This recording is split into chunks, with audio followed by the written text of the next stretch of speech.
Property prices are booming, and it's making many people think that their opportunity to get into the property market is disappearing in front of their eyes. What I want to talk about today is the fact that there are so many different ways to get into property. Your first step on the property ladder might be a little bit different than what you thought. So let's talk about some of the different ways that you can buy property without being a first home buyer and without having to save a massive deposit.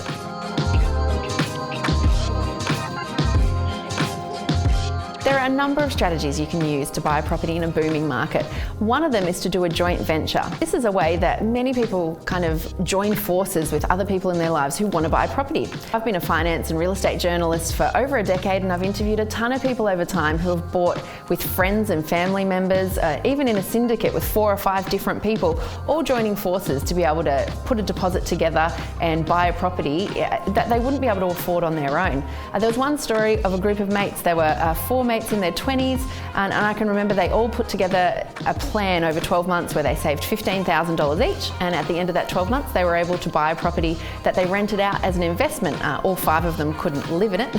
so they rented it out as an investment, and then after a few years they sold it and took the profits each and used that to go buy their own property. In a booming property market, that can be a really smart way to leverage what you've got with other people, because as prices rise, your equity grows, and it's a way that you can take that equity out and then go buy something else down the track. Another thing that you can look at is rentvesting, which is where you continue renting where you want to live, which is usually somewhere that's a little bit unaffordable to buy, and then you can buy an investment property in a more affordable area. And it could be that you buy that property in a completely different city or even a completely different state. I know a number of people last year who I met that had actually bought in Tasmania in the last couple of years, because property prices there were so much cheaper than Sydney and Melbourne, and they were buying properties for in between $200,000 and $350,000. And then they continued to rent in Sydney and Melbourne, and Tasmania or certain pockets of Tasmania have boomed over the last couple of years, so they've had some nice growth in their investment properties while they've continued to rent here. The other thing you could do, and it's quite a dramatic choice, but it's to consider a lifestyle change,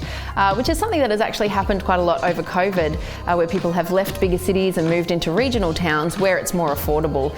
Sometimes if you move to what they call a satellite city, which is near one of the bigger cities, but it's probably an hour and a half to 2 hours away, something like Newcastle or the Central Coast in comparison to Sydney, prices are going to be more affordable, but they're still really well-equipped cities that have all of the amenities and lifestyle things that you're looking for, and you're still quite close to the city if you need to get there. The most important thing to consider is that you don't want to get FOMO and overcommit. I think that's the biggest risk in the current property market, is people getting really worried that they're going to miss out, and so they try at all costs to make sure they can get into the property market, and that's kind of what's driving all of these crazy auction results and sky-high prices at the moment, where people are thinking they're not going to get, if they don't do it now, they're not going to get in at all. I had a friend recently who's looking to buy a 1-bedroom apartment in Melbourne. She's going to a number of auctions, and the price guides are around $700,000 to $800,000, which is a huge amount of money for a 1-bedroom apartment, and most of them are selling in the late 8s, sometimes the early 9s. One even sold for $975,000,